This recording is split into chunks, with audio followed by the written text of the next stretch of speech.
I decided to make videos of how I clean my tool, explaining and being more specific because I struggled a lot with this. Nobody in school taught me this. I kind of just learned by watching other coworkers, or I would just see videos on it.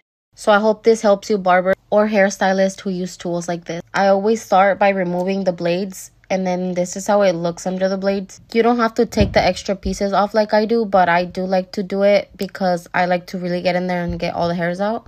Some of you guys really need to clean your stuff or tell your barber to clean your stuff, because I saw a lot of comments on people telling me I didn't need to take them all apart like this, that I could do it all with the blade wash.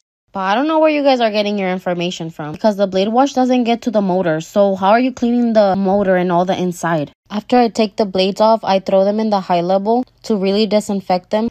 You guys tell me it's too much, but then you'll be the same ones with ringworm all over your damn neck. By the way, these are cordless seniors by Wall. And here's la batería, so siempre se la quito to clean all this filthiness. A ver, all you homies that said que no, you don't have to take it all apart. You can just do it with blade wash. Okay, so how do you clean this, huh? Anyways, after I clean it all out, I put it back together. I take the blades out of the high level and then I put them on and I leave them a little loose so I can align them like this. When aligning them, I like to put my blade all the way up or closed, whatever you want to call it. Now, you have to be careful with this part and make sure you don't leave the little blade too high because you will cut people. So always feel them before you cut anyone. Once I align them the way I want, I tighten them up completely so they don't move, and I add oil. I put a good amount of oil so they don't get rusted, and I have my clippers on the whole time, and then I put them like that. The excess oil can come out. That's all the hair that I took out, and this is the after.